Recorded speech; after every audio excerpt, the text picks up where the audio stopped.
All right, everyone, welcome to week 3 of creative presentation. So you've made it halfway through the course. You're doing fantastic. I've got a full house here tonight. I've got 8 people so far in the go-to session. So hopefully we'll have some people coming in within the next 5 or 10 minutes to join the live session. But this traditionally tends to happen to where the live sessions aren't as heavily populated as they were towards the beginning of the month. So some people are shifting to watch the recorded version. So whichever version you are here for, welcome. I'm glad you're here. I hope that you're doing well and you're feeling like you're keeping up with all of the assignments. I know we had that break in early July, so it kind of threw us off a little bit, but this is really more of that traditional pace here at Full Sail.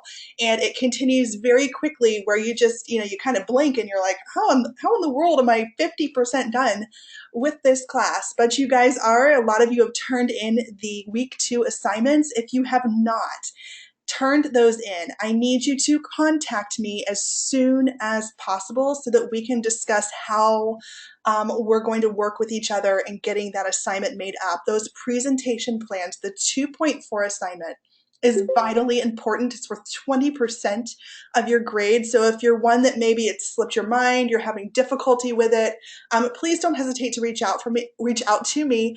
I really want you to succeed. We need to figure out a way to get that in so that I can give you feedback so you can continue moving forward with the rest of the course. So please, if you haven't turned in your week 2 assignment, especially the 2.4, you need to reach out to me as soon as possible. Unfortunately though, with the discussion board, the 2.3, I cannot reopen discussion boards once they've closed. So that's not something I will be able to do. So just wanted to throw those things out there briefly before we move into week 3. And as I've stated in my my message earlier today, we are going to focus heavily on visuals tonight. So a lot of the discussion about the content will be coming from the Slideology text and then some additional items that I would like to include about visuals to really show you guys what you should be focusing on as you move into the production of the first draft of your Brand Yourself presentation. So that's really going to be it. Of course, I'm going to go over the assignment for the week, and then we'll kind of wrap it up with a discussion about the 3 pillars of public speaking. So that's kind of giving you a broad overview of what we will be covering tonight. And then I'd like to give you a snapshot of what this week looks like. It's a little bit different than the weeks 1 and 2 assignments that you're used to at this point, so I will definitely be going over everything. But you have 4 items that you need to accomplish this week. By the end of the week, you will see a different due date for the 3.3 peer feedback discussion board.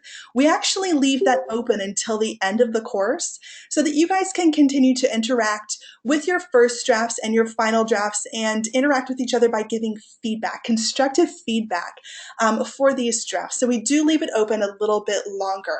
But everything else this week is going to be due on Sunday, July 23rd at 11:59 p.m. Eastern Standard Time. So right now we're completing the 3.1 go-to training. If you're listening to this live, if you guys would at some point this evening, go in and just check off that you have completed that activity. If you're listening to it recorded, be sure you go back into the platform and check that you have completed that activity. So the 3.2, this again revolves around your reading that you need to accomplish for this week. So we'll be in both textbooks, both the Resonate and Slideology this week. It's really going to focus on the structure of your content, and you'll learn to make the content something the audience will always remember. We're going to talk much more about star moments a little bit more in the evening. And then we're going to concentrate on things from Slideology as well. So this is the 3.2. You need to cover chapters 5 and 6 from Resonate, and then chapter 11, 6, 7, and 8 from the Slideology text. I'm also going to ask you guys to watch this brief video from a company called Toastmasters. So I'm going to kind of throw this out to you guys for a second, and you can just answer me in the chat box. Have you ever heard of Toastmasters? And if you have, if you would like to, over the microphones, or just explain to us briefly what Toastmasters does as an organization. Has anyone ever heard of them?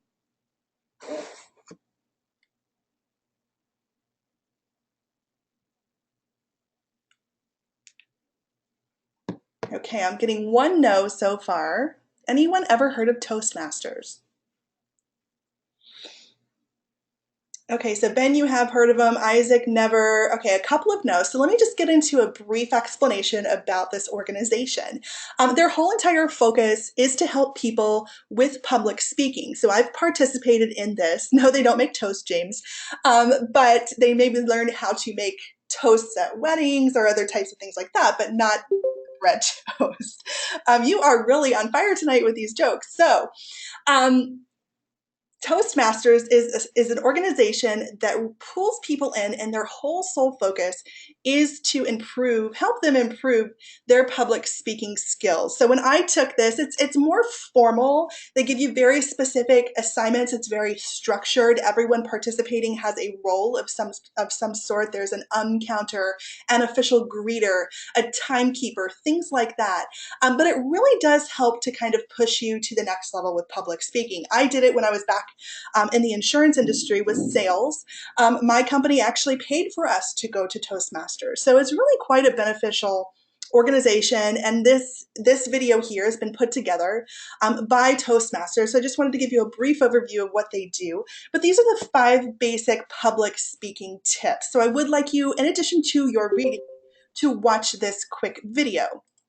So for the 3.2 learning activity, the deadline is Sunday.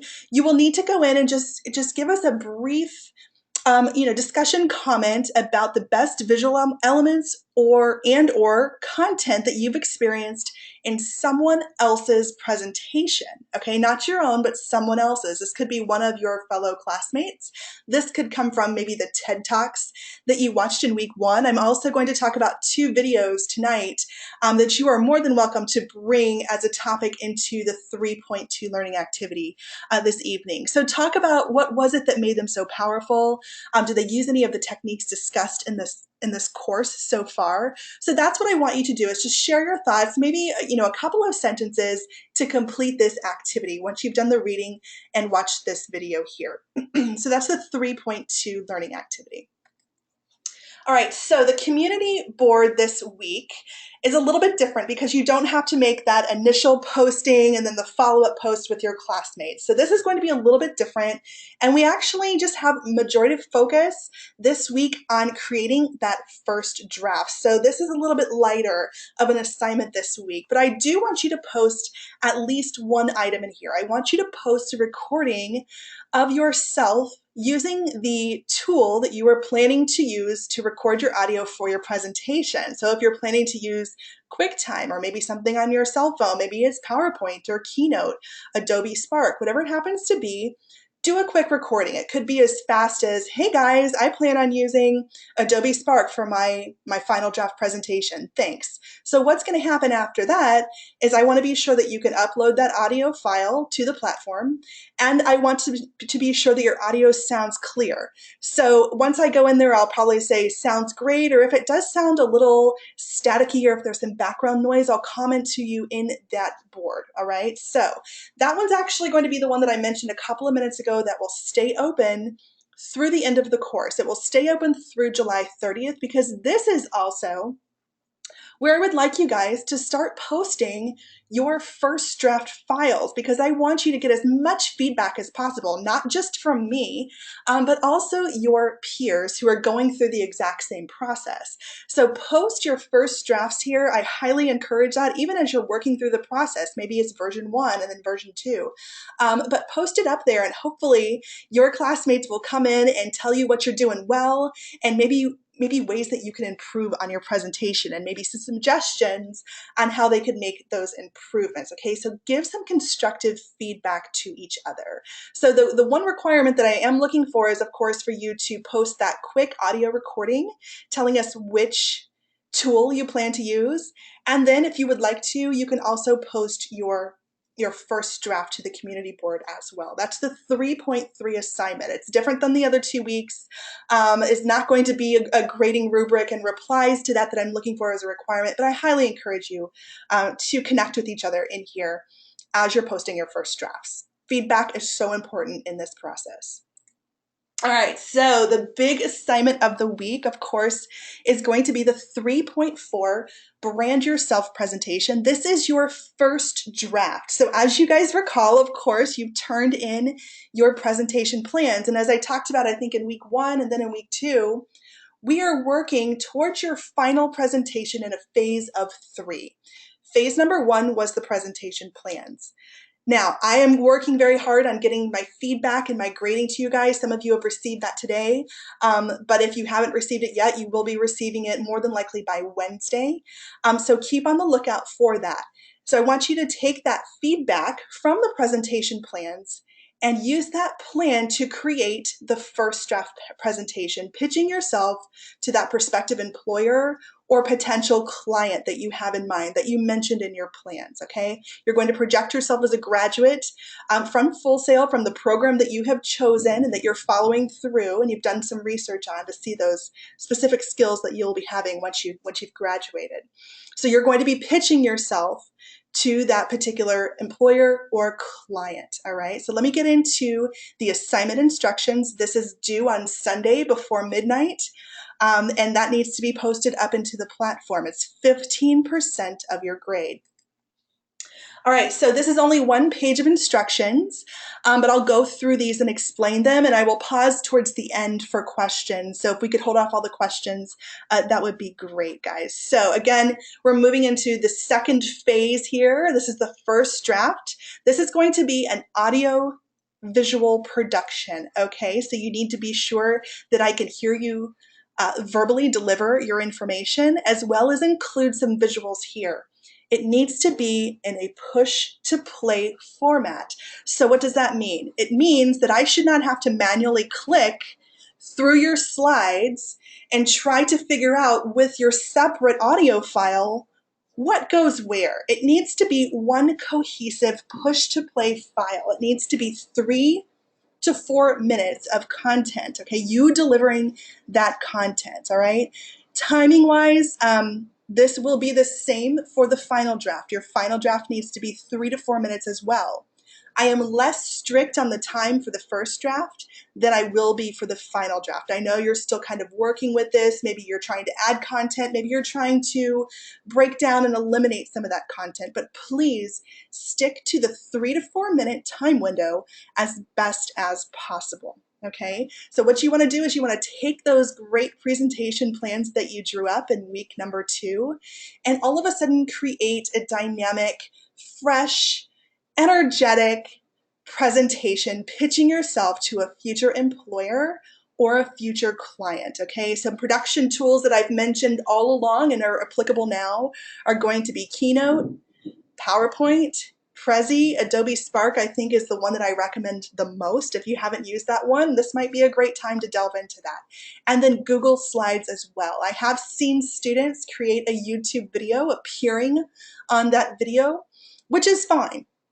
But I will also ask you to include some visual elements, still photographs, things like that as well, not just a 4-minute video of you just talking to the camera. I want to see that you've learned to incorporate those emotional images to connect with your audience. And of course, we're going to talk about that much more tonight, all right? So that's really going to be the first draft. Now, I will say this, you're going to get quite a bit of feedback from me starting next week. I usually deliver my feedback in an audio file format, so I'll be speaking to you kind of one-on-one here, but in of course, one direction, and giving you my feedback as opposed to typing it out. So my expectation, even if you make 100 on the first draft, there must be changes as you move from first draft into the final draft. That is a hard requirement, okay? It says it down here on the left side of the instructions. The final draft must be altered from the first draft to receive credit. You can't turn in the first draft twice to get credit. Sorry, guys. I will always offer you feedback on my part on how you can make it even better, even if you received 100 on this particular assignment, okay? So I just want to be sure that I've gone over the particulars of this assignment. So here's some things that frequently come up, excuse me, as we move into week 3. All right, so first and foremost, do you have to use PowerPoint or Keynote to make it? Absolutely not. You are not limited to these two programs whatsoever. Do I see these programs used frequently? Absolutely, I do. They're powerful presentation tools. They're wonderful. That's what they're for, but you are not limited to this, okay? So feel free to use any program that you are familiar with, that you're comfortable with to create this presentation. You do need to be sure that you're meeting the requirements of the assignment. There must be audio, there must be visuals, and it needs to be in one cohesive file. And I'll talk about the grading rubric in a couple of minutes. I'll show you that. Number 2 here on this list, do you need an audio narration and visuals? Yes, I just mentioned that. Audio and visuals are required. If you send to me just a PowerPoint presentation and no audio, that's going to be a pretty poor grade on this one. The audio, the verbal delivery is going to be highly important in this presentation. If I can't hear you, all I'm getting are the visuals. The visuals are only there for complementing and enhancing the presentation. The verbal delivery is going to be the focal point. What if you don't have a microphone on your computer or laptop? There's several options. Most of the times they're found on your smartphones. I think most of us have a smartphone at this point. If not, they can be purchased for very few dollars at most electronic stores. So if you're having issues with this, and I didn't really hear of many issues coming through with the emotional storytelling discussion, which is fantastic, reach out to me as soon as possible about this, okay, if you're having issues. Talking about non-copyrighted images to use for your presentation, there's a couple of resources that are listed here. Flickr.com/Creative Commons is a site that you might want to try. Pixabay, Pexels, those are some things that you might also want to use as well. If it's your own images, I would love to see your own images incorporated here. If it's your own work, you don't have to cite it. Keep that in mind. But if it is someone else's work, you do need to give credit where credit is due. And oftentimes, kind of going hand in hand with this last item, where can you find non-copyrighted music to use in the presentation? I really think that background music is a nice enhancement for presentations. It does need to not have any lyrics that would compete with your voice, but it really needs to match the tone of the presentation. It needs to not be a distraction. But WeStar music found through the Full Sail library databases is a great place to start there. And some programs like Adobe Spark have some music that you are able to easily incorporate into your presentation. Okay, so those are some items that really kind of come up regularly with the week 3 items. All right, so just a quick presentation plan to first draft checklist for everyone.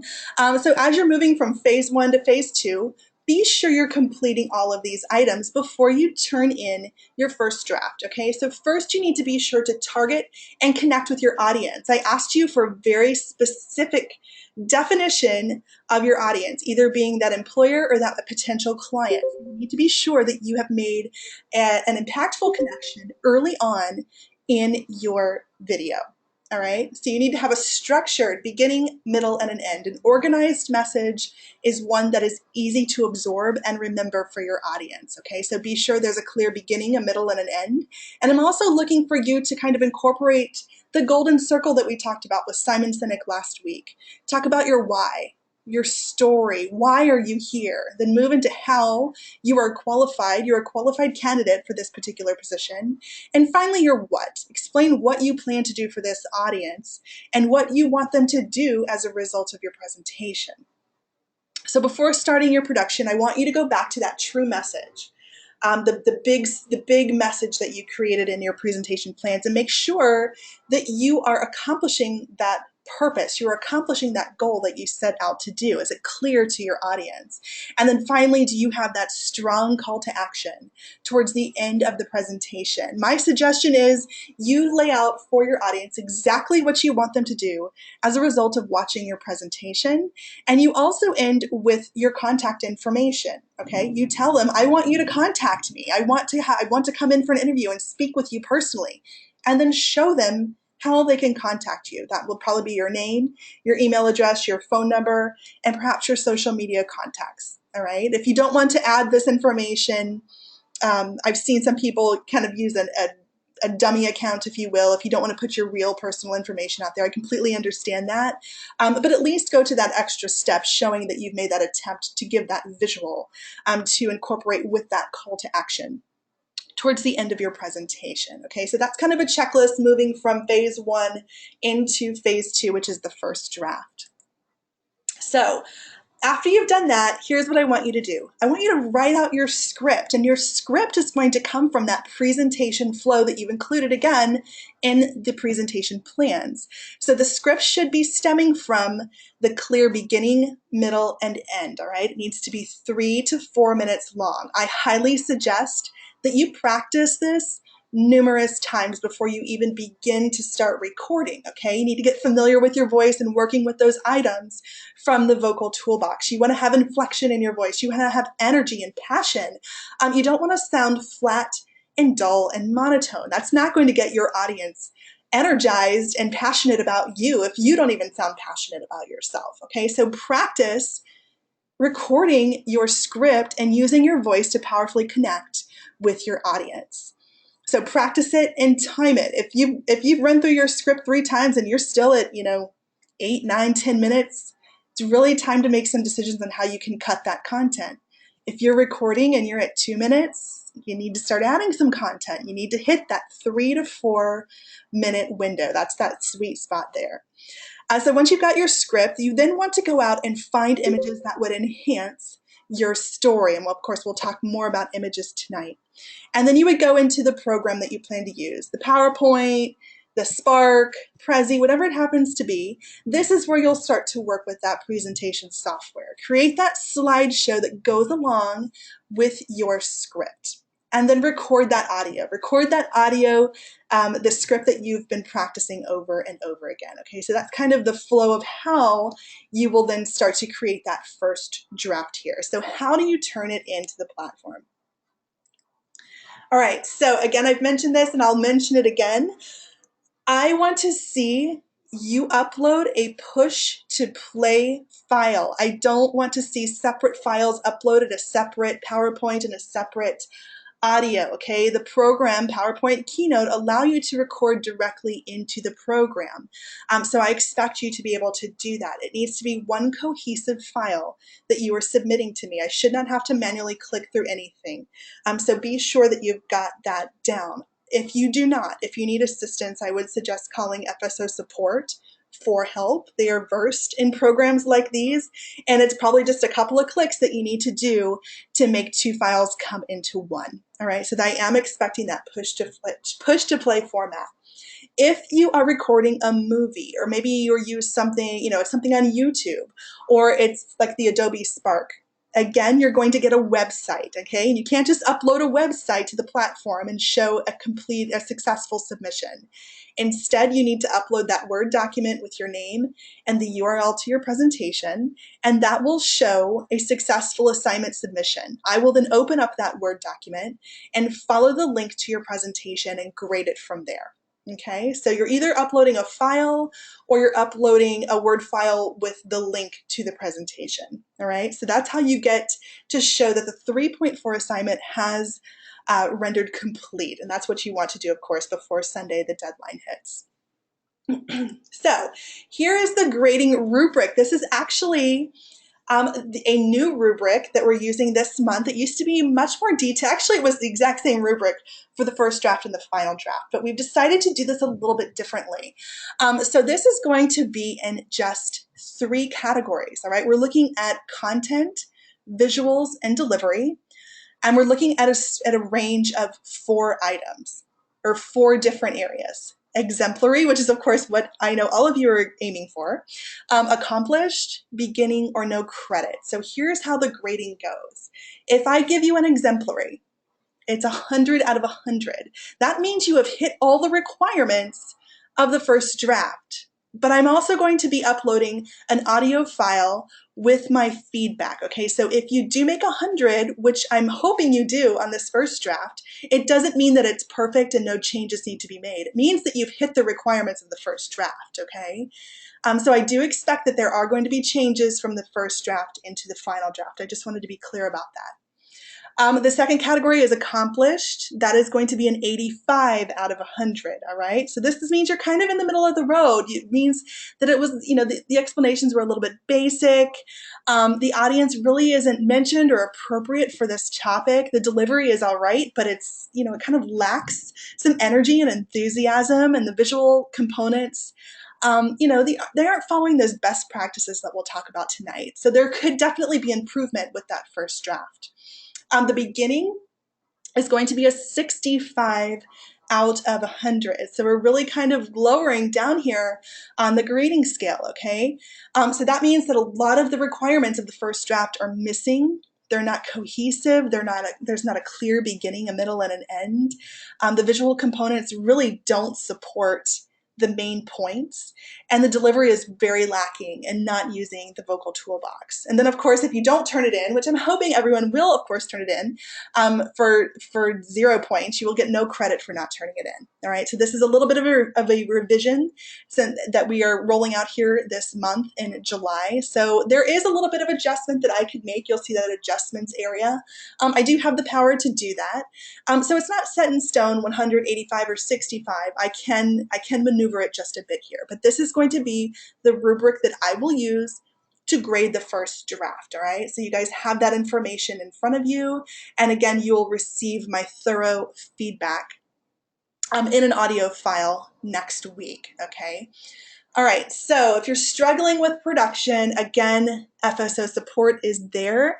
This is part of your support system, and you really need to get to feel comfortable contacting them and asking them questions, okay? So they're versed in Keynote, iMovie, PowerPoint, Google Drive apps, and they're open almost 24 hours a day, and then up to 7, and then they're open 7 days a week. I highly suggest that you call them, so instead of email them. So that's my suggestion there. So I'm gonna move over to questions, and I'm seeing some come up in the chat box. All right, so Antonio, you can use YouTube again. Yes, you're able to use YouTube. And as I said earlier, if you plan on using YouTube, I don't mind if you are in the video whatsoever, but I would also like you to include some of the visual elements that we're going to talk about tonight as well. So it would be kind of a combination of maybe you appearing on video, and then maybe some still photography and some other visual elements that we'll talk about. Not just you on video for 3 to 4 minutes. There needs to be an additional visuals. Ben, let me see. So the rubric that is currently under our assignment page is not relevant. I hope, Ben, it has changed under the assignment page. I can check that later tonight, but that rubric is just rolling out this month, so there may have not been a change. I can double check that at the conclusion of our. Yeah, Ben, is it 6 different categories on there, Ben, if you're looking at it right now? Okay, that's actually the final draft, so it has not, unfortunately, been updated in the platform, so sometimes there's an oversight with that as they move and shift us from month to month. So I will definitely be using the rubric that I just told you about in the go-to session, okay? But that rubric that you're seeing is going to be the one that I will use for the final draft. All right, so Isaac, what is your best software to use? Isaac, I highly recommend Adobe Spark. That's the one that I think puts out the best, most professional looking presentations that I've seen thus far.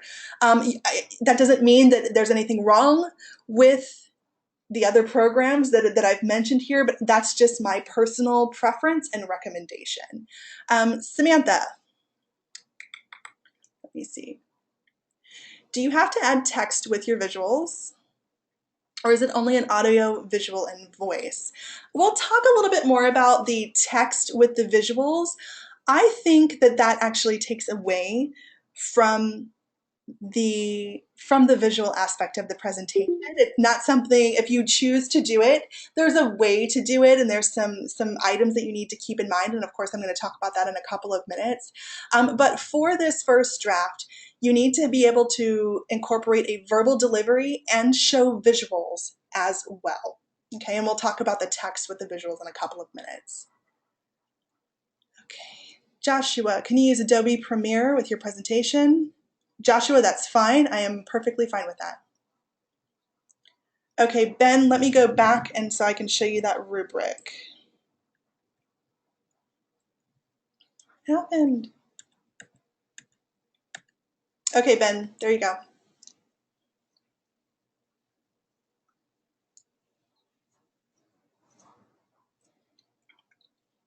All right, hopefully you got that. So guys, are there any more questions that I can answer? I'm also looking for hands. I don't see any hands up in the list of attendees.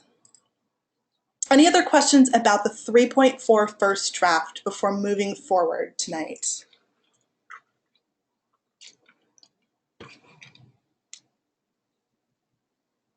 Anything else? Isaac, I see your hand up. I'm unmuting you right now. Isaac, go ahead. Um, Hello everyone. Hey. Um, I was wondering on the 2.3 assignment, it's due July 30th, correct? And then this one's due the 23rd. Let me clarify that because you said the 2.3, that was the emotional storytelling discussion from last week. That due date has already passed. So No, no, 3.3? yeah, I'm talking about, sorry, the 3.3.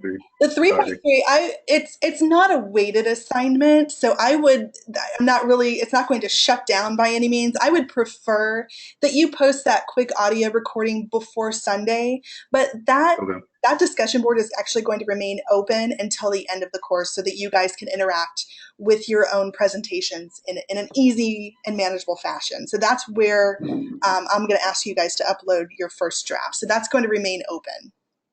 Okay. Just wanted to make sure and just for you Okay. to clarify it. Okay. Anything else? No, that's it. Okay. All Thank right. you. Thanks, Isaac. All right, guys. Any other questions that I can address for you? All right. I'm not seeing anything at this point. So if something comes up, I will, of course, open it up to questions a little later on. So we're going to move into the content for the evening. Oh, Samantha, what kind of audio programs can you use again? Samantha, you can use a voice recorder on your cell phone if you like. I use QuickTime here on my MacBook. PowerPoint and Keynote and Adobe Spark also offer you easy ways to record within the program. So that's a couple of options that you have there. But you're not limited to those programs at all. There's quite an amount to choose from out there. Okay, guys, so I'm going to go ahead and move forward with the content this evening. Like I said, it's heavily focused on visuals. So we'll go ahead and start moving forward here. So content, how to make an impact, okay? So guys, remember to start with your why. You're inspired to pursue the career you're going after. That's the whole reason why you're here at Full Sail, okay? So tell that story. Stories and storytelling is something that most of us are just captivated by. And I'll talk about a presentation that does that so well towards the end of our night here. And then explain how you are unique or qualified to be in this industry. Talk about your education, talk about your experience and your skills, and then finish up with the what. What is it that you want to accomplish in your field, and what do you want your audience to do as a result of your presentation? So that's first how to make an impact with your content. Next is to focus on that audience, all right? The audience is the whole reason you are delivering this presentation. So they should be the entire focal point of your presentation. That's why I've asked you to do some research on your audience and your presentation plan so that you get to know them, so that you can tailor your entire presentation directly towards them and make that impact. Also tell stories, as I mentioned before. This is how people connect with each other. I could give you a slew of information, but the moment I start telling you just an impactful and emotional story or something that you can relate to, you're probably going to perk up and listen even closer, okay? So use that emotive storytelling, one of those star moments that we'll talk about a little bit more tonight, as a powerful connection tool with your audience. And then, of course, show and don't tell, all right? Use those visuals, those emotional type visuals to connect with your audience. I'm sorry if it's loud, it's a thunderstorm outside and I can't do anything about that right now. So if that's interfering, I do apologize, you guys. But those images are going to need to be a vital part of your presentation, all right? So I'm sure you've heard this saying quite a few times. Whoops. A picture is worth 1,000 words, okay? And when you're looking for visuals to complement and enhance your presentation, these are the things that I want you to be aware of as you're becoming very picky and choosy about the items that you want to incorporate into your presentation. Okay, so remember that a picture is worth 1,000 words. So for the next couple of minutes, I'm going to ask you guys to really interact with me heavily in the chat box, if you will. So starting now, what is it that you guys all see on your screen at the moment? What do you see?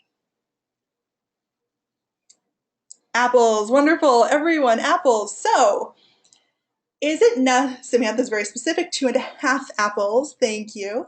But is it necessary, oh, Blair with the emoji, is it necessary that I do this? That I include the word apple right next to a picture of apples? I mean, isn't that redundant? It's not required, but I can't tell you how many times I see students put up a visual and put up a ton of wording to quote unquote enhance that visual. That visual clearly speaks for itself. If I was talking about apples, all I needed to do was put that image up there. All right, I don't need to include the word. So this is what I mean when I say don't break the apple rule. All right, let that image speak for itself. Latoria, yes, it does speak for itself. Okay, so be sure that you are very picky and choosy about using content in words on the visual portion of your presentation. Okay, the content is coming through with your verbal delivery. You're already telling us the story.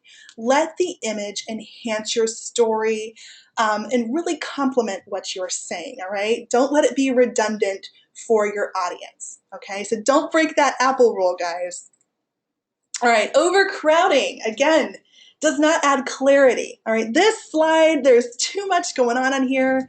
There's not enough contrast. We're just cramming stuff on here just so that we can. And this really pertains to photo collages, all right? I can't tell you how many times I see students just throw as many images up into a slide as they possibly can. And I guess they're trying to really make their point as best they can, but really it becomes very distracting, all right? It's laziness on the presenter's part to put everything on one slide. It becomes such a distraction for your audience, all right? So let me show you an example of that. But first, Megan is asking, how many images should we aim to use on our, so that's a really good question, Megan. So it's going to depend, I'm not saying the amount of images, but I'm going to kind of go with slides. I would say you probably need a shift in your slides or your image every 10 to 15 seconds. A lot of students stay stuck on an image for about 30, 45 seconds a minute, and it becomes boring. You need to continue to keep the interest of the audience moving forward with your images as well as your verbal delivery. So I would say maybe every 10 to 15 seconds, switching up that image to complement the verbal delivery. So let me show you a picture of what I was just talking about with these photo collages. All right, so this is actually my boss, Andrew, and his lazy cat, all right? So tell me what you guys think is wrong. What is the problem with this slide that I'm showing you right now? Tell me in the chat box. Too many images, right? Megan, Wolfgang, okay, way too many overlapping, same position. Can't read lazy, Antonio, you're right. There's not enough contrast in that, the word lazy and the background images. What else are you seeing that's wrong with this? The flow with the eye direction, okay? There's just such a multitude of things coming at you as an audience member, isn't it? It's a visual redundancy. There's too many images communicating the very same idea. All right, Tony's saying the backgrounds are distracting, okay? Text is communicating that same idea.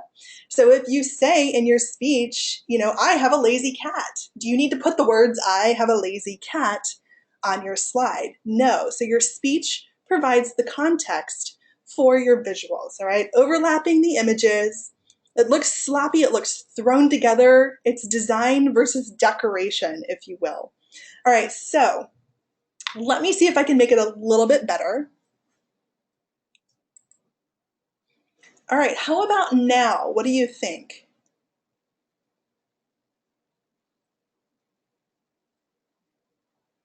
Way, much better. Okay, so we're making progress, right? What did I do to make it better?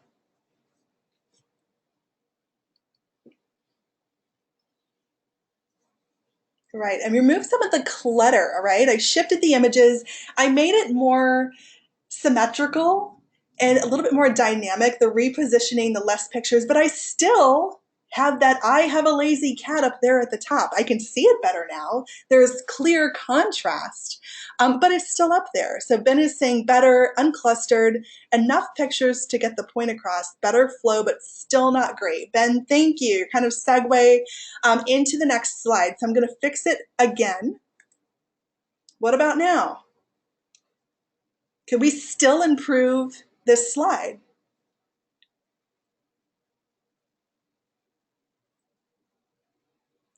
Ben, thank you. Yes, we're going to fill out the entire screen. So Latoria, Isaac, Sam, making it bigger. All right, so here's my final edit to this slide. So picture me talking about my boss Andrew's lazy cat. And then I show this image of the lazy cat. I've eliminated the 5, 6, 7 others. I have blown the image up to encompass the entire screen. I've eliminated the text, but I've still got the point across, okay? This image has visually enhanced my verbal delivery. I also want to make another point, and I see this quite frequently. You guys, it's important that you're using high resolution images to avoid that pixelated look. Now keep in mind, I'm going to be looking at these presentations on a much larger screen in my office. So it's going to be blown up a little bit when I'm viewing it. So you want to be sure that you are out searching. Oh my gosh, for high resolution images. Lightning and thunder is just going crazy around here. Can you guys still hear me? Okay, good. It scared me. Oh, sorry. So be sure, guys, that you are using these high resolution images. I'm really sorry, guys. I can't do anything about the weather. All right, so let's move on. All right, I'm going to do a little exercise with you guys about including quotes and images. This is also something I see quite frequently in presentations where you guys like to end or begin with an impactful quote, okay? And that's a fantastic way to do that, but you want to be sure that your image is really getting your message across, okay? And so you want to really evaluate if you're saying and showing the exact same thing, all right? So here's what I'm going to do. I'm going to show you a quote, and then I'm going to show you an image. And I want you guys to tell me the emotional reaction that you have with that quote and image combined here. All right, so here's the quote. More than 2,000 tropical forest plants have been identified by scientists as having anti-cancer properties. All right, so I'm going to pair that that quote with this image. All right, so I want you guys, that's your job right now, to tell me what are the emotional responses that you're having with these two combined together. Some emotional words that come up for you.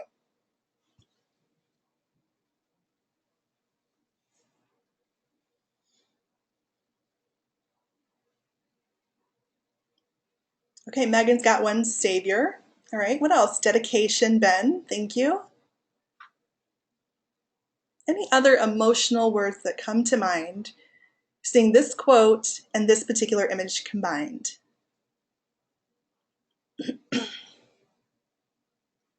Isaac, life, good. Concerning, truth. Okay. Hopeful. All right, Megan, I was just going to say that. Thank you. Normally what happens is this particular image is more of a hopeful message that is trying to be conveyed to the audience, okay? Arthur is saying the power of nature, okay? So this tends to be a much more uplifting, positive, hopeful message, all right? So what I'm going to do is I'm going to kind of clear your palette here and give you the quote once again, just by itself. But I'm going to change the background image, and I want you to tell me what comes to mind emotionally. What is the emotional response when you see this different image paired with the exact same quote? So what comes to mind here?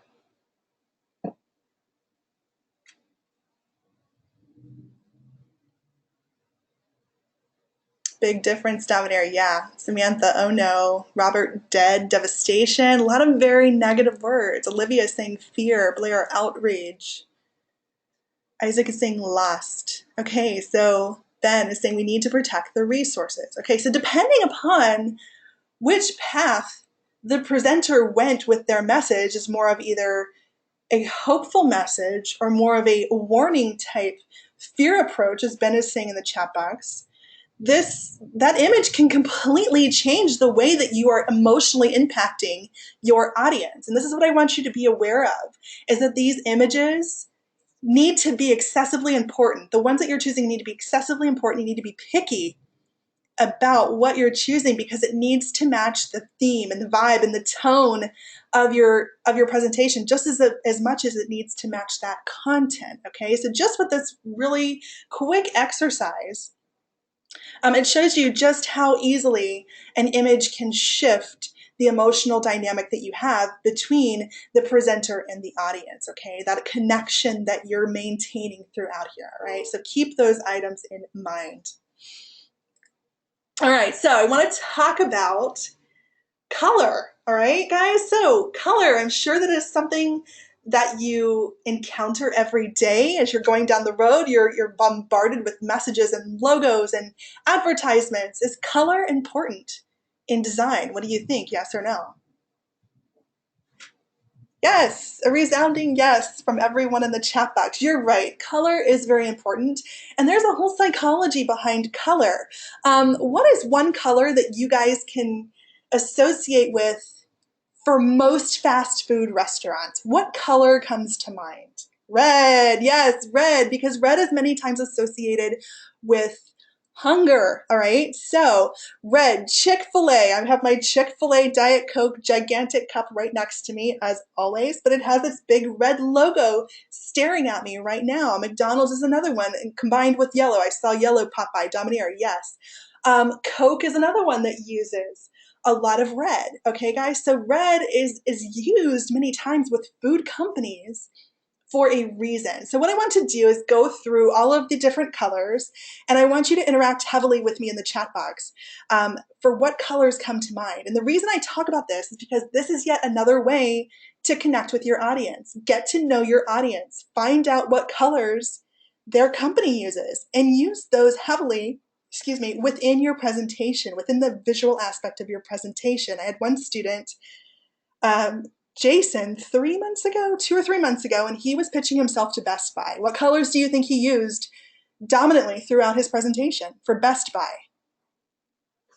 Blue and yellow, blue and yellow. That's right. Okay, so he was non-verbally communicating that he is in touch with his audience, okay? And that's something that you need to think about in the visual aspect of your presentation. So here's a couple of items.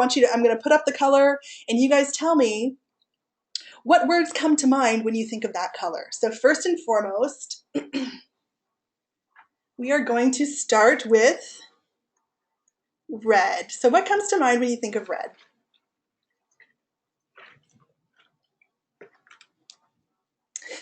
James food. Ben, warning, danger, and caution. Wolfgang McDonald's. Low energy, love, lust, and death. Olivia, good ones. Megan, passion. All right, it's a lot of very powerful words that are coming through. Red is a very dominant color. Okay, Latouri's saying welcoming. A lot of people have those red doors. So that might be what you were thinking of there. So here is what is traditionally kind of combined with red. Ben is also saying stop. That's another one. Okay, so red, again, is a very, very commanding, powerful color. Love, passion, danger, it commands attention.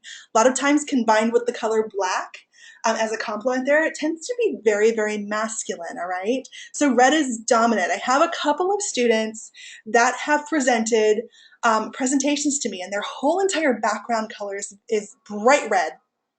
Imagine it from your audience's perspective. Is that distracting? More than likely it is, and many times I ask them to make a shift to use red as more of a complementary color, not the main focus of the presentation. So be careful with red. It's very powerful, but it can be quite distracting to your audience. It does communicate quite a bit non-verbally, all right? So that is red. Let's move on to orange. What comes to mind when you think of the color orange?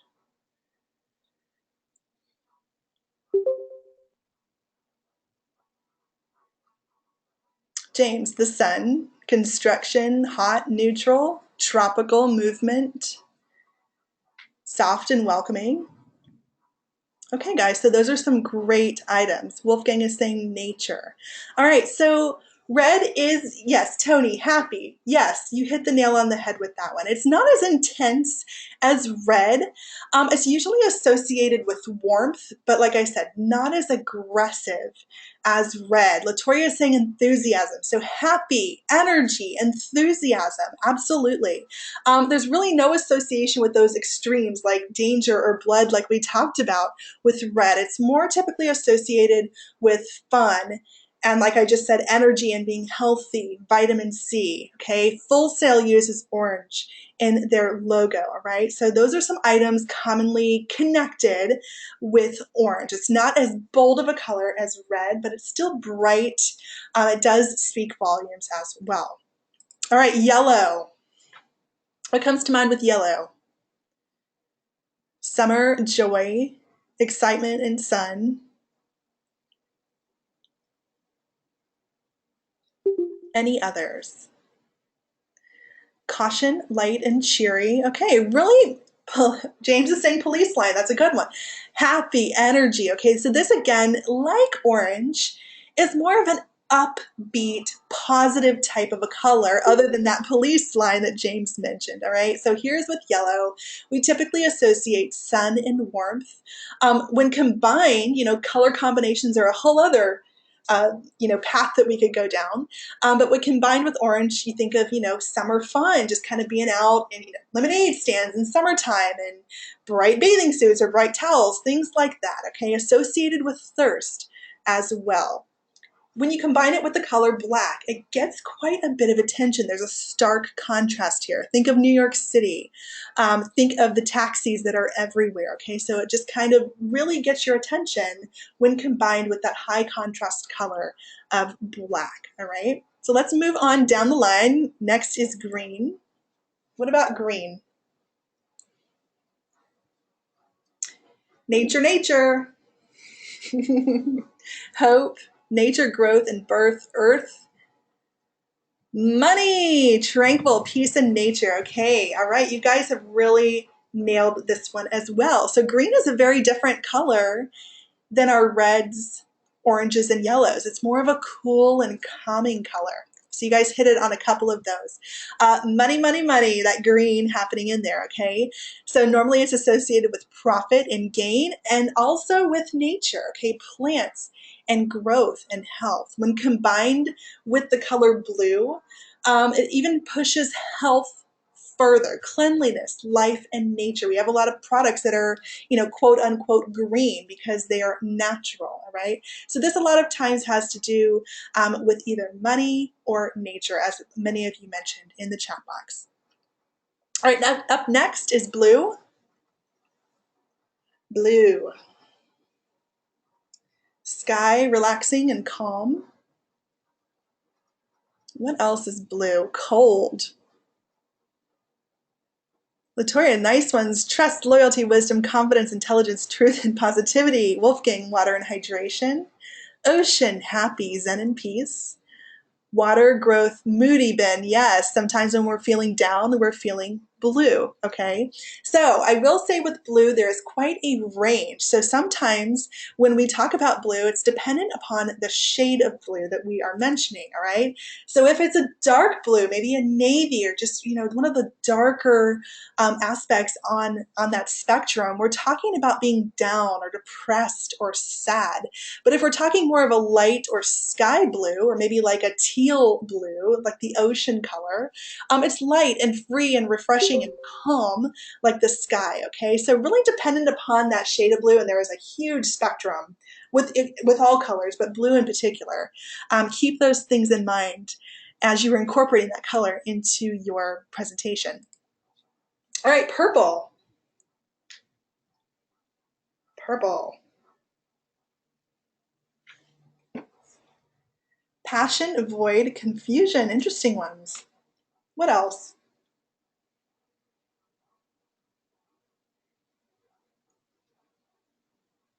Royalty, Alexandra, great one. Okay, rich and dark. Laura is asking, what are we doing? That made me laugh. Laura, we are talking about what the different colors mean to us emotionally, what different colors bring about um, when we use them in a visual presentation. Okay, so Laura, hopefully that clears it up a little bit for you. So purple, royalty. I was watching Wimbledon. Did anybody else watch Wimbledon this weekend, the tennis tournament? Okay, their colors are green and purple, and of course they've got the royal box sitting up there to watch. In the main not the main auditorium, but the main area there. So purple was used with Wimbledon.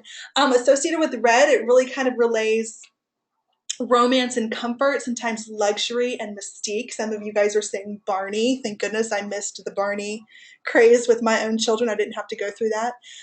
So purple, of course, can be brought up with a variety of items. Okay, next color, and it is not a blank screen. What color is this?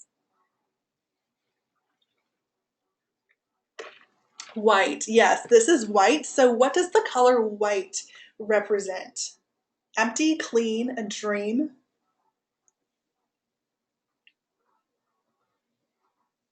bland, pure, free from darkness, pure infinity. Great words, guys. Okay. All right. So, what company uses white quite a bit in their advertising that you can think of? Apple, right, exactly, Apple. So if you were pitching yourself to Apple, you'd probably want to encompass a lot of white, very crisp, clear backgrounds. Isaac is also saying Colgate, White Castle. Okay, guys, but the one that did come to mind for me was Apple. So white generally represents sterility. With doctors, a lot of times they wear those white lab coats. With most religions, it represents good and holiness. And some of you guys also mentioned, softness, dream, clouds, health, and cleanliness. All right, so let's move to our last one here, which is black. So, what does the color black usually bring about? Drama, emptiness, dominant, and objective. Good words, guys. Death, severity, very bold, yes. Danger, strength and power, mysterious, great ones, guys. Depression, yes. So it's a very bold color as well. Olivia's saying evil. All right. So in the death, or in the US, we usually incorporate black with death or decay or rot. Olivia just mentioned the word evil, the opposite of white. Anxiety, I think it was Samantha. You said depression in there. Okay. Darkness and the unknown. But I will say this, shifting to something more elegant. Latoria just mentioned that, okay? Think of like New Year's Eve parties and promotions for that. A lot of times the colors of gold and silver are mixed together with black to be very high scale, high end parties. You think of, tuxedos and getting dressed up for these very fancy parties. So it can be combined with other colors to be quite luxurious. And then with gray, also thinking about sophistication. Ben is saying a black tie affair, okay? So it can, there are very heavy words associated with that, but on the other end of the spectrum, there's a lot of luxury and sophistication associated, especially when combined with other colors, okay, guys? So just wanted to kind of briefly go through the color theory with you. There's a lot of science to this. I actually had a student deliver a persuasive speech talking about why color is so important in advertising. So think about the color palette that you plan to use within your own presentations. Think about your audience. Think about the company that you are pitching yourself to, and include some of those colors to speak to them non-verbally through your visual presentation, all right? So I wanted to go through the next section here and talk about 11 design tips for beautiful presentations. Ben is saying in the chat box, chapter 7 in Slideology is very helpful with this. Good. Thank you for that tip, Ben, as well. So what I'm going to do here in the next several slides is show you two different slides to compare, if you will. The one on the left is the one that I want you to try to avoid, and the one on the right is the one that I want you to try to just move yourself towards as you're creating the visual aspect of your presentation, all right? So first, First is to try to get rid of that stock template, okay? I think we've probably all seen all of the different templates used in PowerPoint. I think your audience has probably seen all of those different stock templates used in PowerPoint, okay? They're overused. A lot of times they're quite boring. So my suggestion is to create a cleaner presentation, starting with a clean slate and build from there. So skip that stock template or just include those those expanded images like we talked about with Andy's lazy cat. We expanded that image to encompass the full slide. Amanda Palmer, the TED Talk I wanted you guys to watch, she does this very well throughout her TED Talk presentation. Okay, so skip that stock template. Next is talking about packing way too much content and information into one slide. It will completely undermine its purpose. So keep in mind, guys, your audience, maybe you've seen this presentation and delivered it and practiced it over and over and over. Your audience is going to see it one time. And so there's a lot of things that they're having to absorb while you're speaking. The visuals are going to be one of them. So you don't want to include the entire text of your presentation on your PowerPoint slide. It's redundant, and I absolutely do not want to see that. I can't tell you how many times, especially in the first draft, a student will just read verbatim their entire presentation from the slide. That's definitely something that you want to avoid. You need to use your voice to powerfully tell your story and then let those visuals enhance the story, okay? So don't use more than 6 lines of text if you can. Avoid using the less amount of text, the better, in my opinion. You don't want to crowd your slides with too much text. This kind of goes hand in hand with bullet points, all right? Many presentations are just bullet point list crazy, and no one is going to remember a list of 10 or 20 bulleted points, all right? But if you kind of piece this out into different slides, switching every 5, 10, 15 seconds, that's going to be much more impactful than having your audience just read this very boring list of bulleted items, okay? So try to share these ideas one per slide. All right, this has to do with typography, and you want to make it easy for your audience to read, okay? The one on the left is a serif font. You can tell with the little feet, they kind of flow into each other. And maybe because you're right on top of your screen, it doesn't make that big of a deal.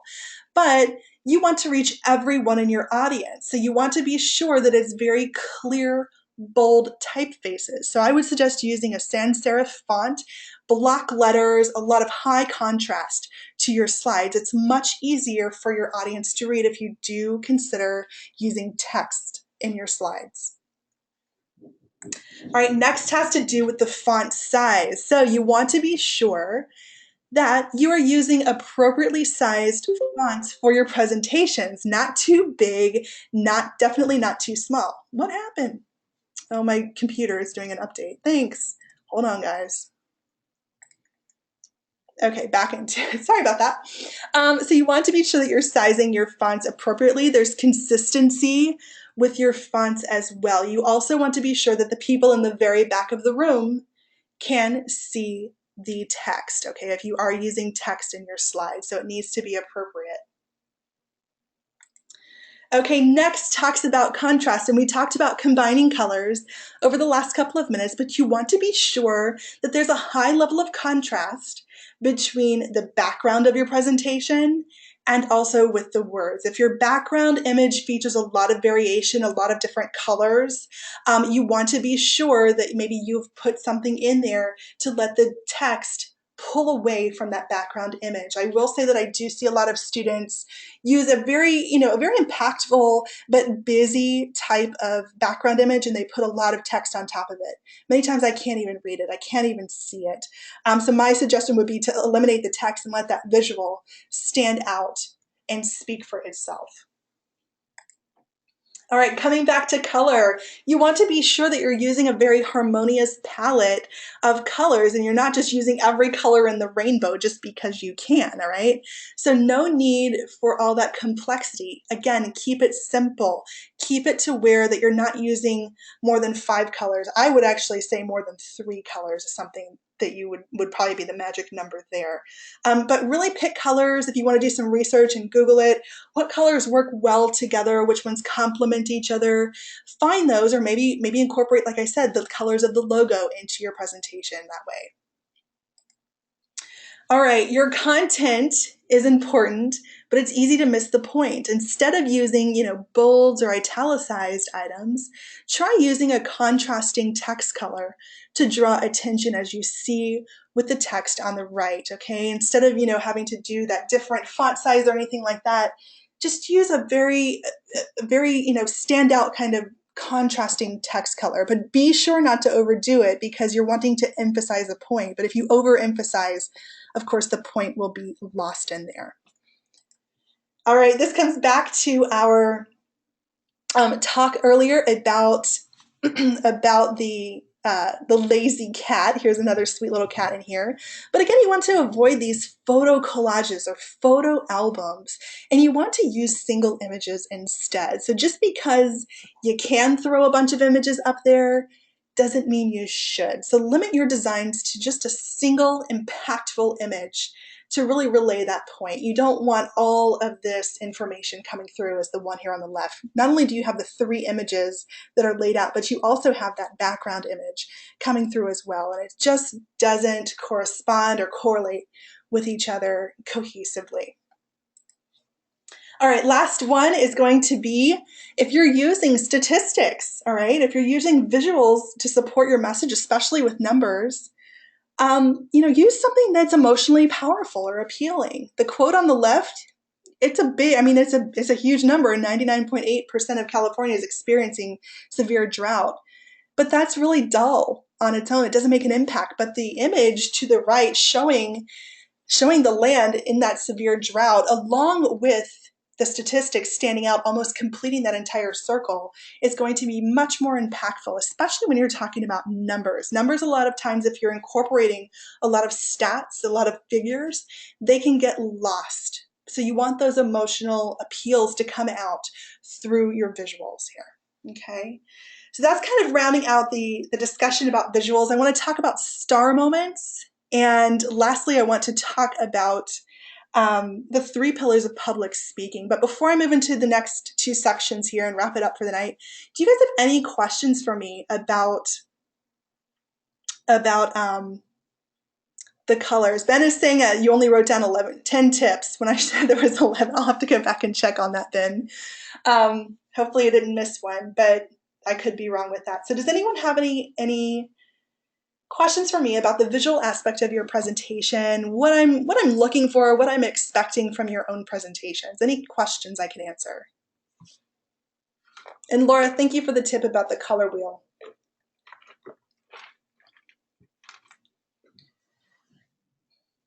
Any questions for me?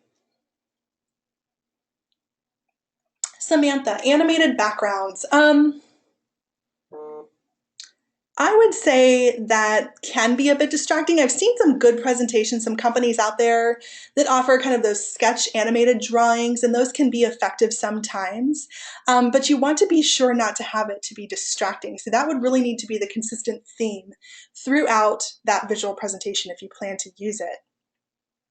Ben, is it okay if there aren't videos included? Yes, Ben, that is fine if you do not want to use any videos throughout your presentation, but I do expect that there is going to be visual imagery included in the presentation. So if you're using PowerPoint or Keynote, that there would be visuals included. But no, you do not have to use video. That's not required. You're welcome. Any other questions? James, okay, how can we decide with the font what is right? Because we are putting this together on your computer. I would say just stick with those sans serif, those block type letters with the font, nothing too scripty or hard to read for your audience, okay? Really, guys, especially with the visual aspect of this presentation, think of all of this from the audience's perspective, okay? If you can't read it from way far back in the room, Ben is talking about font size, you need to increase the font size. If it's too scripted or one of those different fonts that looks cool, but you really can't tell what you're saying with that, you want those letters to be clear and concise for the audience.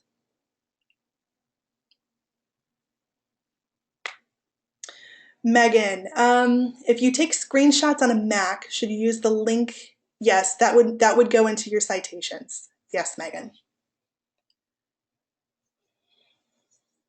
And if you're using, and that's another good kind of segue here, if you're using screenshots, guys, make sure that you can expand it. A lot of times with these screenshots, there might be a lot of things that you're taking a quick glimpse in a picture of. So you want to be sure that the audience can absorb that information easily as well, and that you can have it blown up a little bit larger without it becoming pixelated. Any other questions?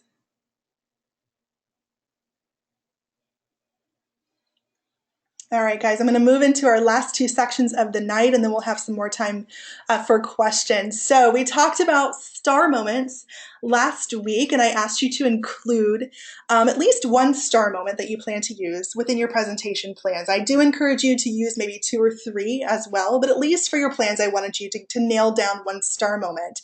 And STAR stands for something they'll always remember. So you need to create a moment where you're dramatically driving that big idea home. And there's 5 different types of star moments. So you need at least one in your presentation, all right? So I asked you guys to watch a TED Talk. Yes, another TED Talk. And this is called The Art of Asking, and it's by Amanda Palmer. I actually rewatched it because I haven't seen this one in about 2 or 3 months, and I wanted to just rewatch it. I think this is a fantastic example of all 5 of the star moments that are an option to you, okay? Let me see. James is saying, can your star moment be a question to your audience? James, I think that's a great attention grabber, but when it comes down to specific star moments, I want you to use one of these 5. Majority of you guys are going to use the emotive storytelling and more than likely the evocative visuals, okay? But yes, if you wanted to ask a question of your audience, that's a great way to get them involved and grab their attention. So I wanted to talk briefly about the Amanda Palmer TED Talk. She is a phenomenal storyteller. Her entire TED Talk was just stories and experiences that she's had throughout her music career and even before that. Okay, so I wanted to just, if you haven't seen it, you need to watch it so that you know what I'm talking about. If you've seen it, you know what this visual, this evocative visual that I'm showing on my screen is all about. Okay, so she begins, of course, with a memorable dramatization. She's reenacting her time when she was working as the 8-foot bride with a flower. Okay, she's actually getting up on a milk crate and reenacting that time with a little veil around her. Okay, and she shows a picture back when she was actually doing this. Okay, so she begins with that memorable dramatization. Second, she talks about profound encounters or emotive storytelling, and she uses this beautifully throughout the entire TED Talk. She talks about the people on the street, and her eyes would say, "Thank you, I see you," and their eyes would say, "Thank you, no one ever sees me." Okay, and that was an emotive storytelling. That's emotional storytelling that she's using there. She talks about her days of staying in the homes of different families. Isaac is bringing up, "Is this fair? This is fair." Okay, that would probably be more of, I would combine that to Isaac with the repeatable sound bites as well. But she beautifully, I mean, the entire 15-minute TED Talk is all about emotive storytelling, and she really masterfully does this and moves from section to section very, very well. So, of course, her evocative visuals. If you really look closely at her visuals, they're basically personal photos that she's enlarged, okay? It's not a PowerPoint presentation with bullet points moving from slide to slide. She's showing you photos of her staying in different homes and traveling around the world and her crowd surfing and doing things like that. None of the images contained bulleted points with typed words. There were a couple of screenshots in there, but those visuals that she's chosen absolutely 100% enhanced her message. So that is a great example in this TED Talk, all right? The repeatable sound bites, I just talked about, "Is this fair? Yes, this is fair." She talks about couch surfing and crowdfunding. And so things like that, things that are short, sweet, easy to remember phrases for your audience. Think of slogans, if you will. There's so many slogans out there with different companies, and they're short and sweet and catchy for a reason, because they want you to repeat and remember them. And then lastly is financial statistics or shocking statistics. I will say be careful with statistics because you don't want to overload your audience with just a bunch of numbers. They can get lost very easily. But if you're going to do that, she does this very well. She talks about the financial statistics of crowdfunding, and she talks about the goal of $100,000. And to date, she's made 1.2 million from around 25 people. And she shows a screenshot, I think, of her Kickstart website on there. And she shows that very briefly, but it definitely enhances her story that she's telling right there. Okay. So I think that the reason, obviously the reason I wanted you to watch this is because she does a great job of tapping into all these star moments. And if you're confused on what kind of star moments you want to include, this is a great starting place to see how it's done. And then also to see how powerful storytelling really becomes throughout a presentation. So if you haven't taken a look at that one, please do so. It's well worth your time of 15 minutes to sit down and watch it and include some of these items into your own presentation. All right, so lastly, our last section of the night is the 3 pillars of public speaking, kind of going back in time to the Greek days, with 3 different Greek words. I'm sure you can tell some of the root words here. So I'm going to pull up all 3. So I'm going to talk about these 3 pillars. The first is ethos, tying closely to the word ethics or credibility. The second is pathos, appeal to emotion. And there's good old Mr. Spock and logos, the king of logic, if you will. So ethos, pathos, and logos are those 3 pillars that you need to include in every single one of your presentations. And it might weigh heavily on one more than the other 2, but a fantastic and dynamic presentation is really one that encompasses all 3. And I asked you guys to watch it's about a 5-minute presentation called Dear 16-Year-Old Me. And I've used this for years in my public speaking classes. And I would separate my students into 3 groups, and I wanted them to pick out the 3 different pillars as this presentation went on. And there's just a litany of each and every one of these categories. A huge appeal to credibility in this video, a huge appeal to emotion, and then of course with logic.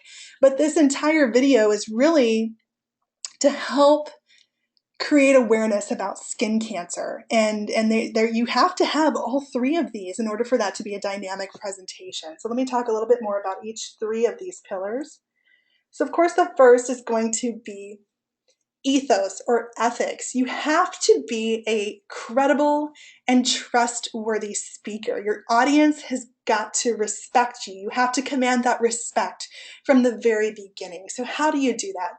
You get to know your audience. You get to know your topic backwards and forwards. You do your research non-verbally. You look them in the eye. Eye contact is excessively important, especially in the US. If someone isn't looking us in the eye, we automatically deem that they're not trustworthy, okay? For some cultures, it's very different, but our culture here in the US, eye contact is huge, okay? So you need to be trustworthy and believable to your audience to have a high level of ethos. So that is going to be pillar number 1. Pillar number 2 is pathos, the appeal to emotion. And we've talked about images quite a bit tonight because some of these images are quite powerful and evoke feelings in us, okay? Evoke emotions. Sometimes they're happiness type of emotions. Sometimes they're sadness. Sometimes they're anger. But you want these visuals to really hit that emotional side of your audience and make that connection. Also, use powerful emotional language while you're speaking. A lot of you did a fantastic job of using emotional language with your 2.3 discussion assignment last week. Okay, so that's our pillar number 2, which is pathos. And then our pillar number 3 is logos. You have to make sense, right? You have to have logic and reasoning and facts and evidence to support everything that you're saying, okay? So you need to be sure that you've done your research, that your message is organized, and that it makes sense, all right? And that your call to action can lead to the desired outcome that you've promised, all right? So that's our 3rd pillar, which is logos, closely tied to the word logic. So the idea here is that you have all 3 coming together to create a winning presentation. All right, so this is what you need to do. I will say again, if you have not watched the example of Dear 16-Year-Old Me, watch it. See if you can pick out those items of ethos, pathos, and logos as they are speaking. As there's a multitude of speakers in this presentation, but it's a fantastic example of these three pillars of public speaking. Okay. All right, guys, so that kind of concludes the content here. Just to wrap up what we've talked about earlier with the 3.4 assignment. Okay, so just to wrap up the first draft, guys, take your presentation plans and move it into production this week. You will be receiving my feedback. I will get that to you as soon as possible, more than likely no later than Wednesday. But if you want to go ahead and start the production, feel free to go ahead and get started. You can always make shifts and changes. It is a moving document. You should have room to be able to do that. And expect definitely to do that from week 3 into our final week 4. All right, so you need to definitely get that information about your audience and your degree. Make sure that you know those 2 items. Write out your script. Write it out word for word or type it out, whatever you choose to do. And once you've got that settled, practice, practice, practice, okay? Definitely practice, but when you're delivering that information, try as best you can to let it come to you from memory. If you want to have the script out next to you while you're reading it, that's fine, but try as hard as you can not to sound like you're reading it word for word. That's where that practice will really pay off. Next, you need to find some copyright-free images and footage, perhaps even background music. I highly suggest that. And then start to create your slideshow. Okay, start to create your visual presentation to hold your images or film your video. Finally, you want to record your audio. Make sure you save it as one cohesive push to play file. And of course, turn it in before the due date, which is this Sunday, 11:59 p.m. Eastern Standard Time. So that's about it for this evening. So I wanted to leave a lot of time for you guys tonight to ask me any questions, if you have any concerns, anything like that. Laura is asking, or stating, free music is available on the internet. Yes, just make sure there's, watch those copyrights. Make sure that it is copyright free music, that you do use citations within your presentation. But I highly suggest that if you do use music, it needs to be something that is not going to be a distraction. A lot of times I'll get presentations where the music is louder than the person delivering the information. That's definitely something you want to avoid. Okay, so guys, are there any questions for me?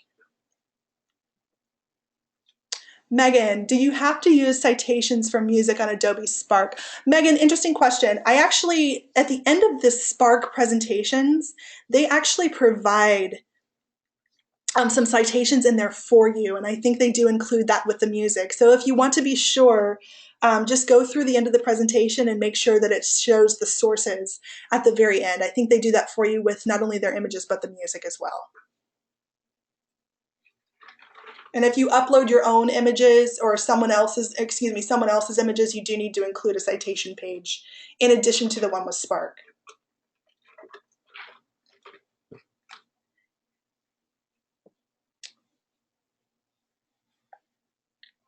Any other questions?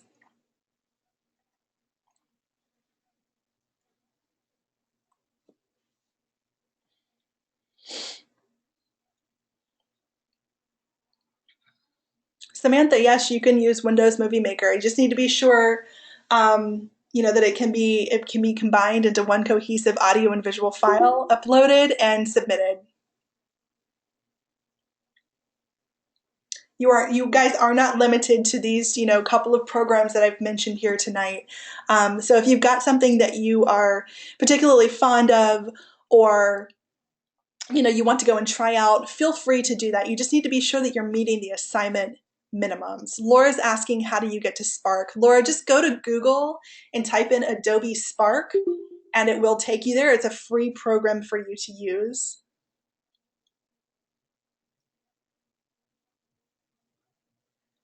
Tony, good question. Can you stray away from the content that you submitted in the 2.4? I'm fine with that. I know that sometimes, I mean, I know the whole entire course here, so you guys don't have that in mind. So sometimes there's going to be major shifts and sometimes there's going to be minimal shifts. So if you wanted to make a major shift, moving from the plans into the first draft, you're more than welcome to do that. But I will say that you really need to create more of a plan document. You don't need to submit it to me, but you need to create a plan of where you're going for the first draft and the final draft. If you do want to kind of take a completely different path with your presentation. All right, Wolfgang, thank you for the information on Adobe. It is really nice. Isaac, your presentation will be very, very hard. Isaac, what is your concern with the presentation?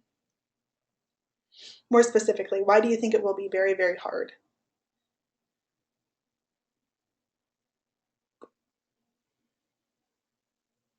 And any other questions?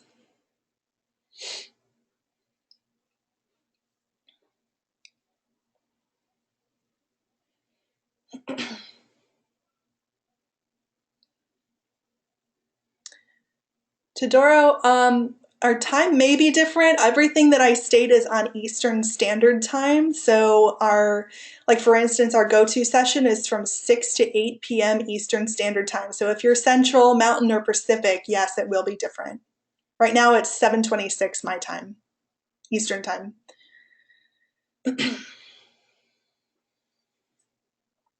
I did record the session if you had to come in late, so you can watch it later on too.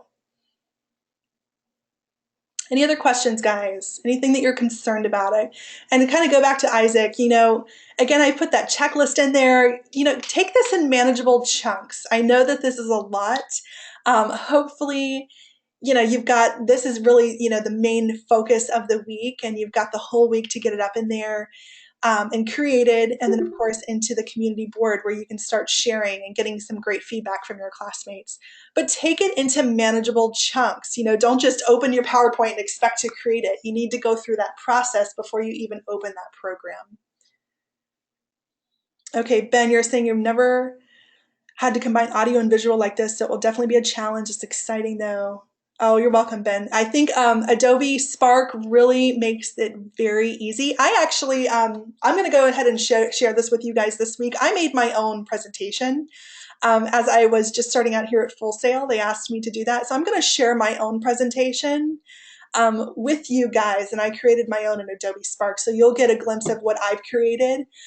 So I will share that with you guys in the follow-up message today. Wolfgang, yeah, we talked about this a little bit. The grading rubric that I showed in the go-to session is a new one starting this month in July. So I don't think that it updated correctly in the platform. So please just keep that in mind, that I will be using the grading rubric from the go-to session from tonight for your first draft grades.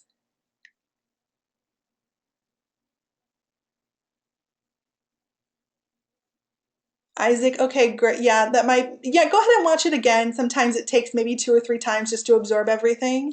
And if you have any questions, just reach out to me tomorrow, please.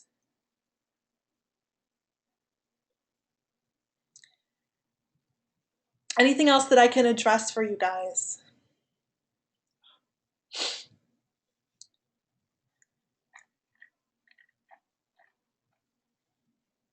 You're welcome, Isaac. So if you guys don't, I'm happy to stay here in the go-to session for a little while if you guys want to chat. But if you don't have anything else, you're free to go for the evening.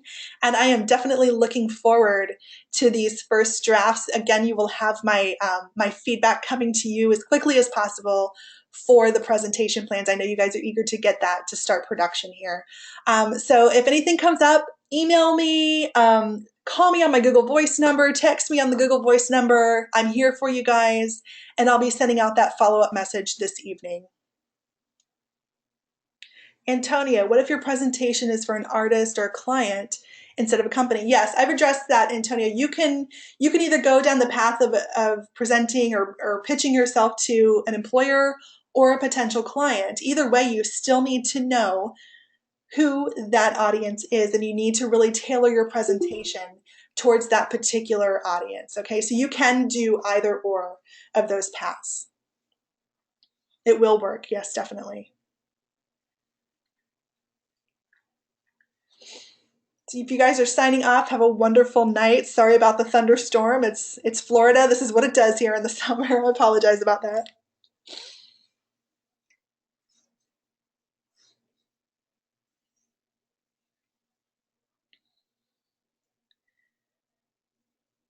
Okay, so Antonio, you're saying that you were thinking about the background colors. Did you have questions about the colors?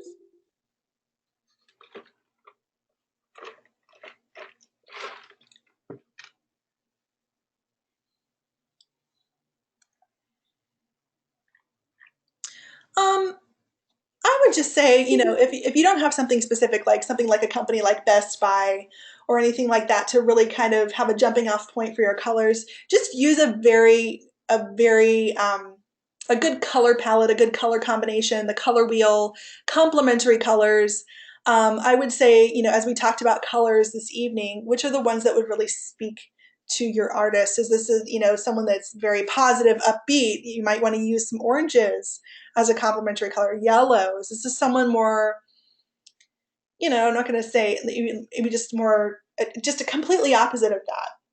You might want to use more blues and greens and things like that. Okay, so just keep those colors and what they say in mind, and also be sure that the palette that you're using is complementary.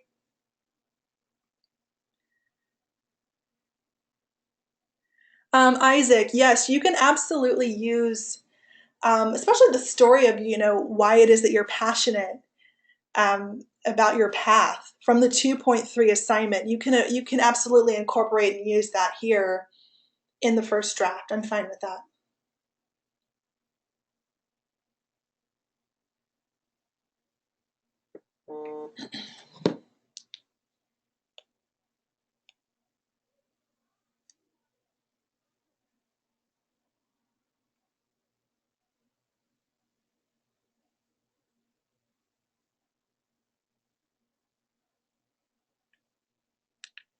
Okay, Isaac, yeah, and let me know if you have anything else come up.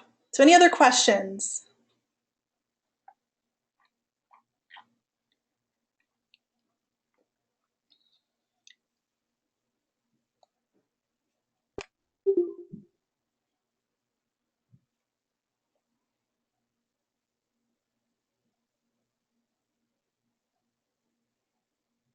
Okay, guys, I'm not seeing anything else come through, so I'm going to go ahead and sign off for the evening. But again, if anything does come up over the next couple of days, please feel free to reach out to me, and I'm happy to chat with you more about your questions or concerns. Okay, so you guys have a wonderful Monday evening and have a great rest of your week, and we will talk soon. Thank you, guys.